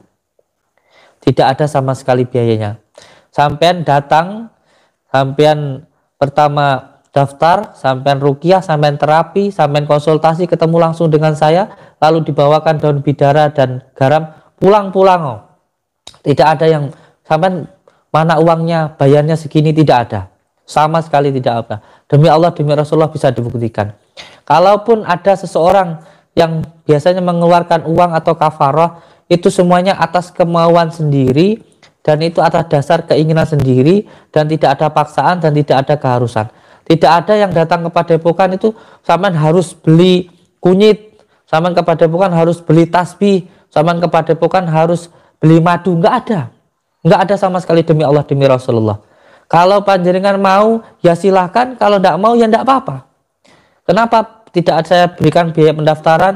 Kenapa tidak saya berikan biaya konsultasi, biaya terapi ruqyah? Karena supaya yang tidak mampu maupun yang mampu bisa saya layani. Kalau bagi yang mau, ya silahkan beli aksesoris, semuanya nanti hasilnya untuk pembuangan padepokan. Yang tidak mau ya tidak apa-apa. Tidak, sama sekali tidak masalah. Satu hari saya itu melayani pasien lebih dari 100 orang. Kalau satu orangnya saja bayar 1 juta, satu hari saya sudah 100 juta. Nggak mungkin mobil saya sampai sekarang demi Allah masih ngangsur. Mobil ras saya itu boleh ditanyakan di bank IMF ya, tidak salah ya. BMF ya. FIF. Itu masih ngangsur. Saya ambil 4 tahun, masih berjalan 3 tahun kurang 1 tahun. Dan sekarang mau saya jual mobil saya, siapa yang mau beli, mau saya gunakan untuk membangun padepokan untuk yang lantai 2. Karena ini sudah terhenti karena belum ada biaya. 2 mobil saya yang saya jual. Kalau saya mau cari uang dari padepokan, nggak perlu saya harus jual mobil, nggak perlu saya harus kerja di rongsok. Jadi padepokan pun kalau satu orang 1 juta, satu hari 100 juta.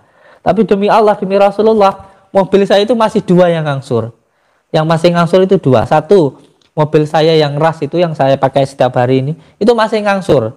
Itu sekarang pun mau saya jual untuk pembangunan padepokan. Jadi untuk semua saudara-saudaraku, jangan sampai panjenengan nanti di padepokan, wah saya nanti bawa uang berapa, nanti uangnya kurang. Punya uang nggak punya uang, tetap saya terima, tetap masuk, tetap diruqyah, tetap terapi, tetap konsultasi, dan tetap dibawakan medianya. Semuanya sama. Bahkan pengobatan itu setiap hari, yang sakit dulu di depan, semuanya dulu yang sakit saya layani dulu, saya terapi dulu. Setelah yang sakit, baru nanti yang mau ngobrol tentang usaha maupun keluarga. Tetapi saya tidak membedakan yang kaya maupun yang miskin. Pokoknya sama saja, yang sakit didulukan di depan, diterapi, diruqyah dulu yang sakit. Setelah yang sakit, baru nanti kalau mau yang ngobrol tentang konsultasi tentang keluarga maupun tentang usaha, itu saya persilahkan. Jadi ini supaya jelas dan tidak hanya mengira-ngira gitu. Insya Allah, yang penting tersambung silaturahmi, seduluran selawas saking welasih Gusti Allah. Dan sekarang saya mau menemui dukun yang tadi ngajak saya ketemuan, ya, dukun sabun sate, dukun santet. Mau menemui dukun santet ini yang mau mencoba saya, dan saya harap panjenengan semuanya yang melihat tontonan saya, setiap tontonan itu adalah hiburan. Jadi setiap ilmu yang diperagakan itu adalah hiburan. Tapi ilmu itu benar-benar ada dan nyata. Dan oleh sebab itu setiap tontonan diambil hikmahnya, diambil manfaatnya. Kalau ada yang baik, kalau ada yang buruk ya jadikan hiburan. Tinggal nonton aja kok repot kan gitu ya. Kan gitu masalahnya. Jadi kalau memang ada yang ragu punya ilmu santet saya. Sampai saya datang ke Banyuwangi itu, ilmu santet saya nggak pernah itu. Dan ini saya mau membuktikan, orang ini katanya dia punya ilmu santet, dan kalau menyantet saya tidak mati atau tidak apa-apa, dia mau bertobat. Ya no problem, yang penting mau direkam gitu aja. Jadi saya mau masuk ke dalam. Bismillahirrahmanirrahim. Sudah siap? Wis katanya. Tadi baca mantra katanya, manggil nguatin ilmunya katanya gitu. Medianya sudah siap? Wis. Saya pikir malah tidur nanti dia. Assalamualaikum. Salamnya nggak mau jawab loh. NJ. Jadi gue. Loh, Ensor. Kok sembrono lurus. saya suruh masuk, suruh duduk di bawah. Ensor. Insya Allah. Tak boleh duduk di kursi. Saya duduk sini, Mbak. Mati itu juga kursi. Nah ini kursi buat apa kalau nggak buat duduk, Mbak? DCC itu gue kursimu. Kita di tamu khusus. Tamu khusus, saya nggak khusus. Das, kalau pakai ini khusus ya. Sebab nggak ngait duit ya, maksudnya saman. Nggak ngait duit, akhirnya saman separak nongol ini aku nisor gitu. Aku sih nyepelnya aku. Nyeparaknya gimana? Aku jadi percaya santai. Saya itu siapa yang nggak bilang saya itu percaya nggak percaya sama santet? Demi Allah saya itu percaya santet. Baginda Rasulullah saja pernah disantet. Bukan masalah saya nggak percaya atau percaya santet ya Mbak. Saya itu gini loh, nggak mau orang-orang itu takut dengan santet gitu loh. Selama orang itu ingat kepada Allah, yang penting wi wangi gak nesuan, orang ngamuan. Aku yakin wong itu gak bakal iso disantet. Orang itu nggak bisa, saya yakin demi Allah, demi Rasulullah, kalau orang itu nggak gampang marah, nggak gampang sedih, nggak gampang was-was, nggak akan bisa disantet. Makanya saya selalu bilang sama orang-orang yang berumah tangga itu, orang mau dihancurin usahanya pasti dihancurin dulu pikirannya, gampang marah, akhirnya berantem sama istrinya, akhirnya hancur rumah tangganya, hancur juga usahanya. Lah sampai tanya kok, ya tak jawab ta. Kamu nggak tahu lingkup ini Mbak? Lah aku bakal goreng ngesor ini terus piye? Kayaknya sekarang tahun lalu pada pakai kasih loh ke amat nih. Terus tadi aku nungguin di situ ini sampai ngapain Mbak? Aku juga dari koi itu lah sih. Nungguin apa? Nanti aku udah mau pulang. Ampun nesu Mbak, cepet tuh Mbak sama nunggu mengke. Oh, paten itu kain cangkem. Enggak. Sampai tadi matur katanya mau direkam asalkan saya mau disantet. Ya wes saya siap disantet. Nanti kalau saya sudah siap disantet perjanjiannya apa ini? Jilewe ora kok galak santet. Aku bakal tobat. Oh, jadi kalau saya disantet nggak apa-apa sampai tobat. Iya. Dan saya yakin demi Allah demi Rasulullah asalkan orang itu selalu ingat kepada Allah, nggak gampang marah, nggak gampang sedih, nggak gampang was-was, nggak akan bisa disantet. Orang ceritanya, aku setahun-tahunan nyantet wong. Orang sing orang mati, orang sing orang mati. Sama sudah lama nyantet orang nggak ada yang lolos, semua santet kena sama-sama gitu maksudnya. Tembus. Ya sebabnya sampai santet itu orang yang nggak memahami tentang ilmu santet, jadi mudah sampai santet. Kalau orang yang tahu tentang ilmu santet, punya pagaran berlindung kepada Allah, nggak akan mudah sampai santet. Yang penting nggak takut sama santet. Asalkan kamu mau tak jajalin ngono. Monggo kerja. Tapi syaratnya tadi dipegang, dipegang. Kalau saya sampai santet nggak bisa, kalau saya tidak mempan sampai santet, sampai harus bertobat dan nggak nyantet orang lagi. Oke. Janji, Sampai gue mati aku ora tanggung jawab. Loh, saya ini saya janji nih, ada ini live loh ini live. Saya nggak akan, pihak keluarga saya atau siapapun nggak akan menuntut kalau saya ada apa-apa saat ini. Yo. Saya siap. Coba banyak beli Pak jajannya tak rontok ilmu nih. Coba banyak beli. Dirontokin dulu ilmunya. Yo. Ilmu itu semuanya milik Allah. Ilmu itu artinya pengertian. Ilmu itu penerang. Terus apanya yang dirontokin? Ilmu awet gede lah. Bisa rontok ya. Kalau ilmu dari Allah nggak bisa rontok. Jadi songkok.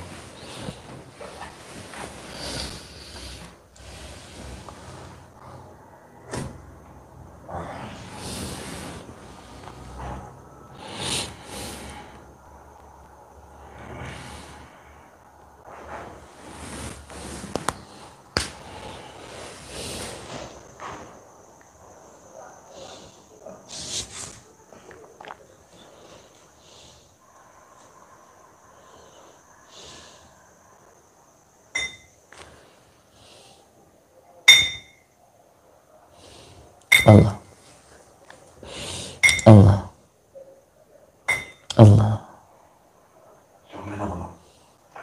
Oke, bener. Apa ini? Wes tau ben. Ini suruh minum saya. Iya.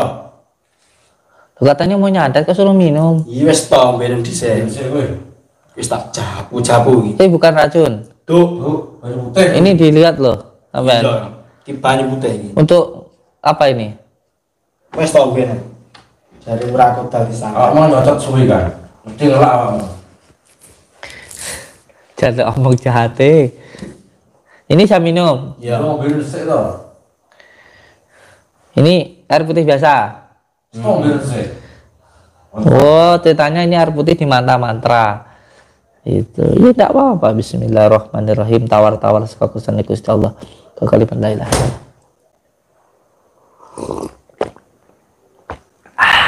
Alhamdulillah. Mau nggak? Mau nggak? Ngajar. Enak sumpah.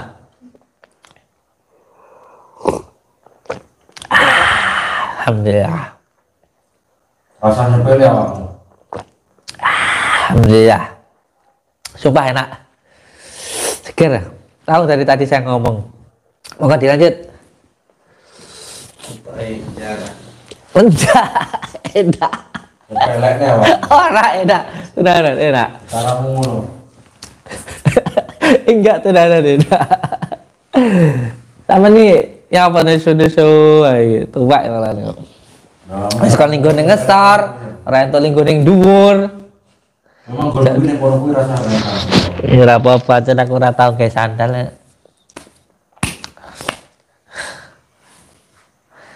Saya kamu ditak ning kono. Tidur. Yo, Gak ada bantalnya. buru bener gantang. Kuburan tuh ada bantalnya. Cara itu tuh gimana? Iya. Great. Saya belum mati kok dikafani. Orang ngapani tak ngrupuk ning kono. Bodoh aja dikafani, Wi. Suruh tidur gimana saya? Tidak perlu. Gini, Biasanya kono, biasanya kono. udah sih di sini.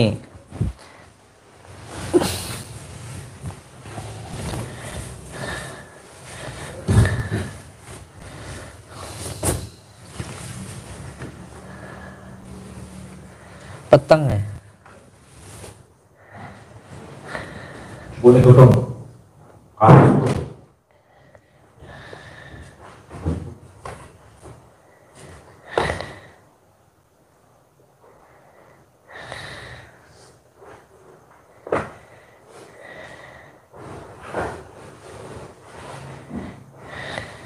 Peteng.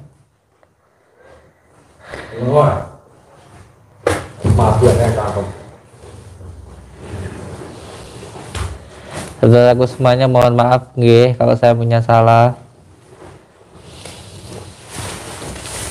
Tolong kula diampuni.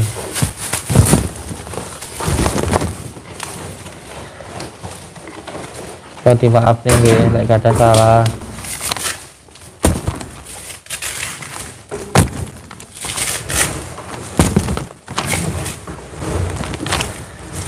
Sopo jenengmu? Allah Samsudin. Kamu coba pengen bocah di Samsudin mati yo. Allah.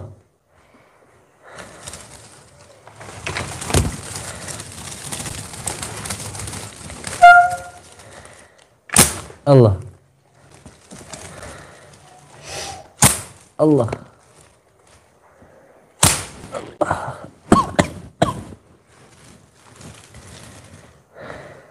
Ya awakmu ora tak demok. Yo ono kerjutan. Allah.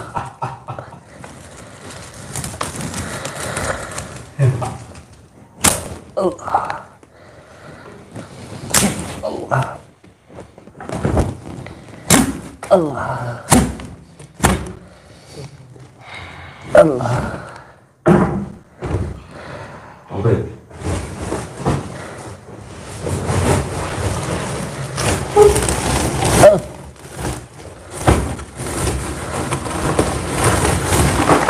Allahu Akbar.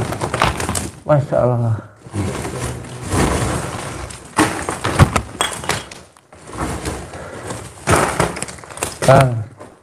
Kang kameramen, sampaikan ke istri saya sangat mencintainya ya. Coba.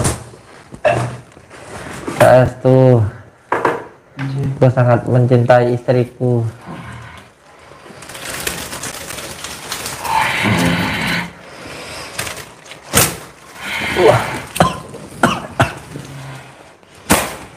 Allah.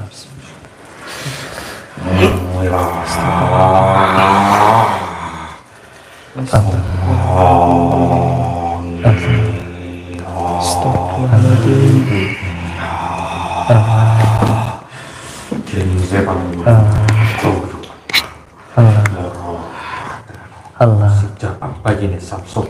Allah. Allah. Allah. Allah. Allah. Astagfirullahaladzim. Astagfirullahaladzim. Astagfirullahaladzim. Allah. Allah. Allah. Astagfirullahaladzim.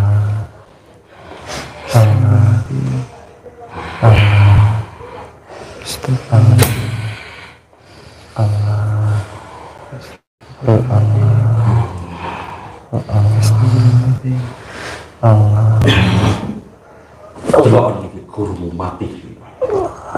Astagfirullahaladzim.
Kekuatanmu ya Allah, segala kekuasaan adalah kekuasaanmu ya Allah. Sirullah, datullah, sifatullah, wujudullah, afalullah. La ilaha illallah Muhammadur Rasulullah. La ilaha illallah Muhammadur Rasulullah. La ilaha illallah Muhammadur Rasulullah. La ilaha illallah Muhammadur Rasulullah. La ilaha illallah Muhammadur Rasulullah.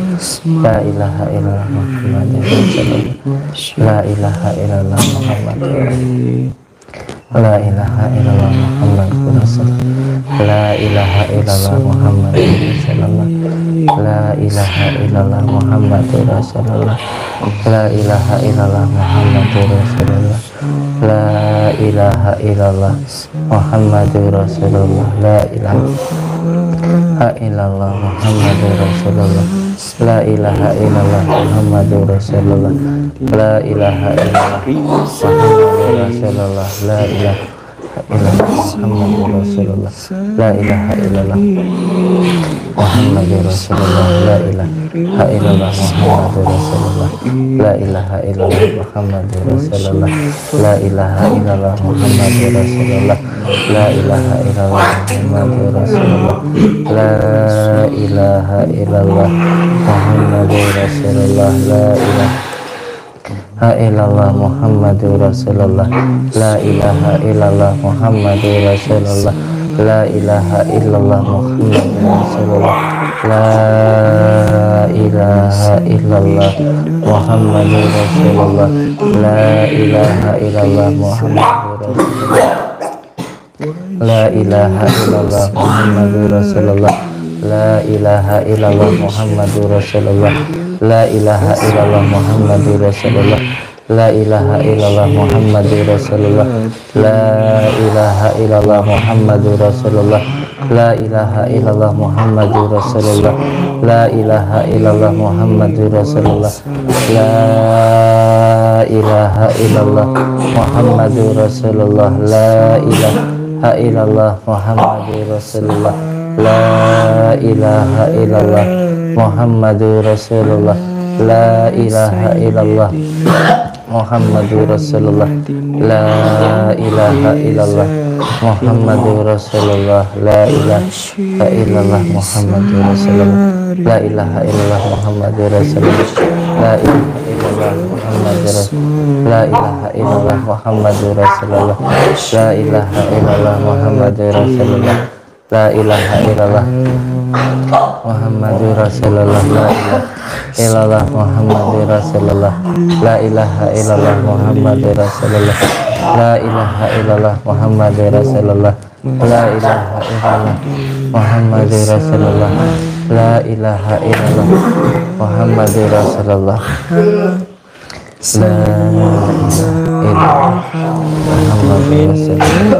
La ilaha illallah Muhammadur Rasulullah. La ilaha illallah Muhammadur Rasulullah. La ilaha illallah Muhammadur Rasulullah. La ilaha illallah Muhammadur Rasulullah. La ilaha illallah Muhammadur Rasulullah. La ilaha illallah Muhammadur Rasulullah. Sirallah, Fatullah, Sifratullah, Wujudullah, Afalullah, selamat segala pesannya Gusti Allah, kalimat La ilaha illallah Muhammadur Rasulullah. Selamat segala pesannya Gusti Allah, kalimat La ilaha illallah Muhammadur Rasulullah. La ilaha illallah Muhammadur Rasulullah. La ilaha illallah Muhammadur Rasulullah. La ilaha illallah Muhammadur Rasulullah. La ilaha illallah Muhammadur Rasulullah. La ilaha illallah Muhammadur Rasulullah. Allah Allah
Allahu Akbar. Allahu Akbar.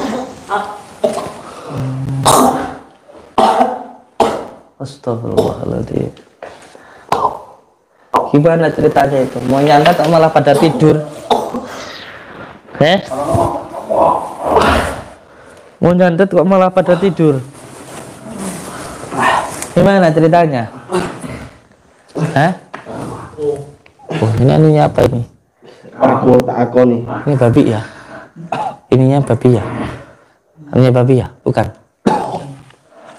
Apa artinya macan? Gading macan ya? Aku percaya karo kowe saiki. Saya jangan sama saya, percaya sama Allah. Aku tapi Loh, oh nggak terima? Maksudnya gimana? Tadi katanya kalau karena saya nggak bisa bawa tobat, atau malah nggak terima? Alahan aku. Nyapa? Belum pakai. Mana?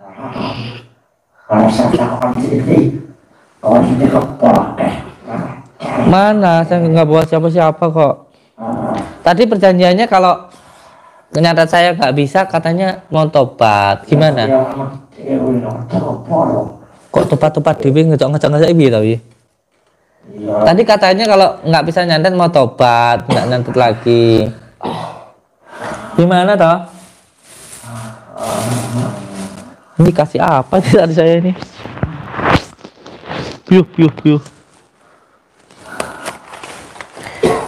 Gimana? Tadi kan perjanjiannya kalau nyantet nggak mempan, katanya mau tobat.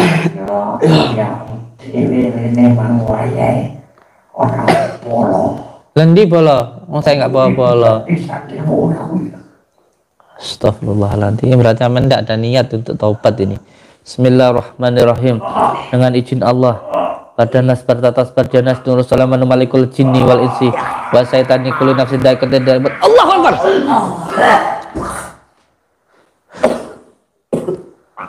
Dengan izin Allah dan kalimat la ilaha illallah, hilangkanlah semua ilmu hitam yang ada di dalam diri orang-orang ini.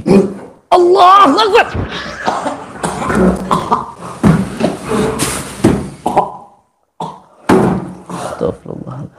Astagfirullahaladzim.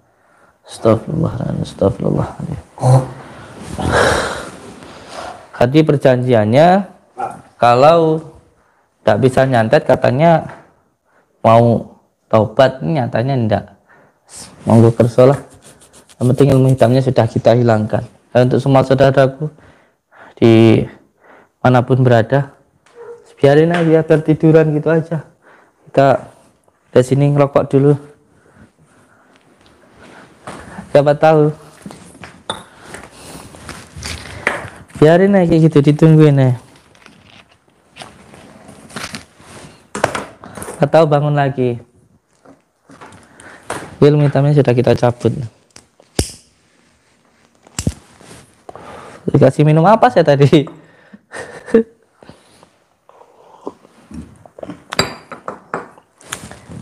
Saudara-saudaraku semuanya, gimana ini? Kita tungguin sampai pagi di sini. Sekali-kali live 1 kali 24 jam. Gimana? Ada yang sanggup? Gimana? Coba permintaannya dari saudara-saudaraku subscriber ini gimana?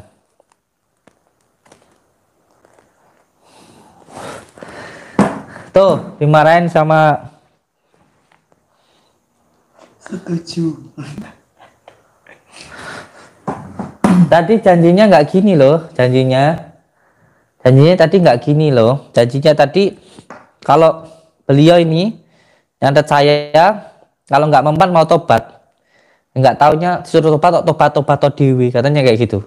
Terus yang kedua katanya saya licik, katanya saya baca apa-apa loh, saya baca asma Allah, saya punyanya Allah kok nggak boleh baca asma Allah. Nah, terus suruh apa? Kan saya tadi sudah bilang,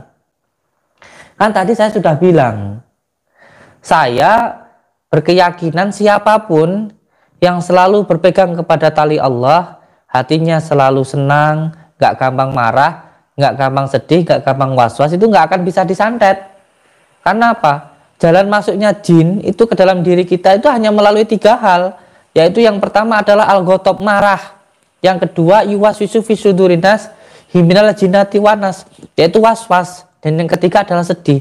Jadi orang itu kalau nggak gampang marah, nggak gampang sedih, nggak gampang was-was, nggak akan bisa disantet. Makanya saya selalu matur ke orang-orang itu disantet itu pasti yang pertama dibuat marah, gampang marah, sehingga rumah tangganya berantakan. Kalau rumah tangganya berantakan, pasti usahanya berantakan itu loh. Makanya sebenarnya santet itu nggak akan bisa masuk di dalam rumah tangga yang harmonis. Santet itu nggak akan bisa mengenai di dalam rumah yang rumahnya itu penuh dengan kasih sayang, penuh dengan kemesraan, penuh dengan saling menghormati dan saling menyayangi. Jadi sebesar apapun ombak menghantam itu nggak akan ada pengaruh apa-apa asalkan perahunya itu kuat, yaitu perahu rumah tangga. Makanya orang itu nggak usah terlalu takut sama santet asalkan orang itu nggak gampang marah, nggak gampang sedih, nggak gampang was-was. Karena jalan masuknya setan jin santet itu ya hanya dari marah, dari was-was, dan dari sedih. Makanya biar nggak gampang kena santet ya jangan gampang marah, jangan gampang sedih, jangan gampang was-was itu. Artinya harus selalu senang. Makanya saya siap aja gitu loh. Mau pakai ilmu santet seperti apapun saya siap aja gitu loh. Tadi perjanjiannya kan gitu. Kalau nggak bisa dicatat tobat itu, nyatanya nggak mau tobat. Nyatanya sudah nyatat ratusan orang pada mati semua. Jadi nggak mungkin saya nggak mati. Buktinya ya sana sendiri yang geletak. Gimana Pak? Gimana? Dilanjut enggak nih? Atau mungkin masih ada ilmu-ilmu yang lain? Masih ada ilmu-ilmu yang lain? Enggak apa-apa, saya santai aja saya. Santai, saya itu biasa kok, malam nggak tidur itu biasa kok. Malah disuruh pulang.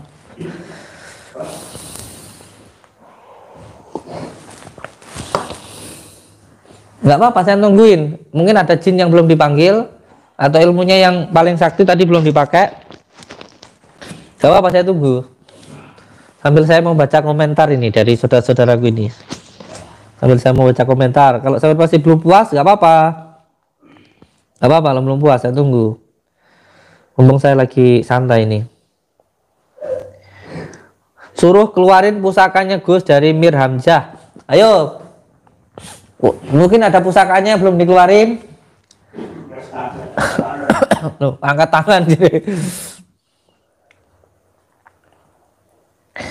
dari Muhammad Sultan Alamsah. Lanjut Gus. Siap. Kita live ya malam ini sampai pagi gimana? Assalamualaikum warahmatullahi wabarakatuh. Gus, itu yang ngaku Kiai Subro padahal dukun.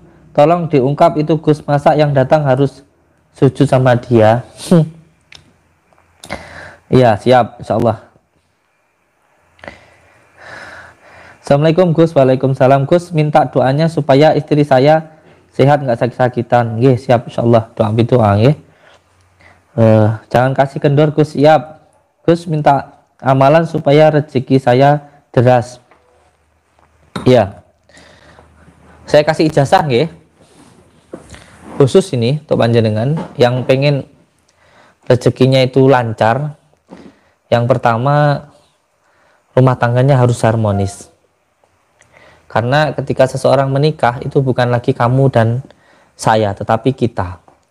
Seperti dua mata air, dia akan deras sekali rezekinya itu asalkan nggak tersumbat. Yang menyumbat rezeki itu yang pertama adalah marah, yaitu tidak ridhonya istri terhadap kekurangan suami dan tidak ridhonya suami atas kekurangan istri. Maka kalau pengen rezekinya lancar harus ridho dengan kekurangan masing-masing, maka rezekinya akan lancar. Lakukan hal-hal yang saya lakukan, lakukan hal kecil ini maka akan berdampak besar terhadap rezeki di panjenengan. Ketika mau tidur gimana? Masih lanjut?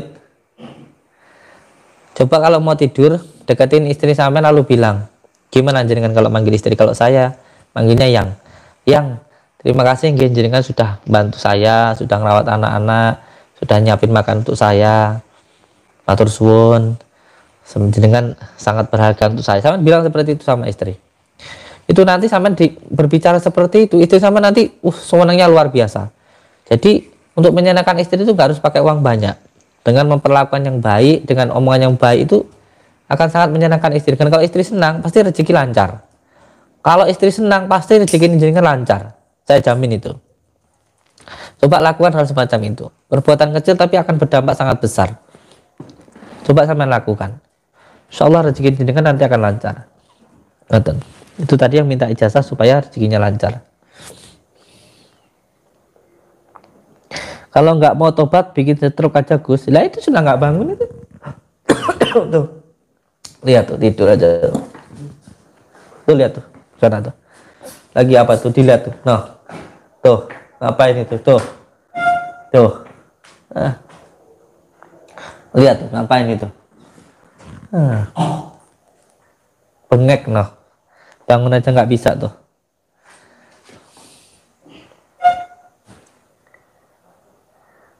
Siap. Tuh, lambaikan tangan ke kamera dong, gitu katanya. Assalamualaikum Gus, Surabaya hadir nggih. Selamat malam saudaraku dari Surabaya. Assalamualaikum Gus, ini Husain dari Banten. Minta masukan, ingin benahi diri, apakah saat zikir sholawat dada terasa panas dan perih, apakah bagian dari proses? Panjenengan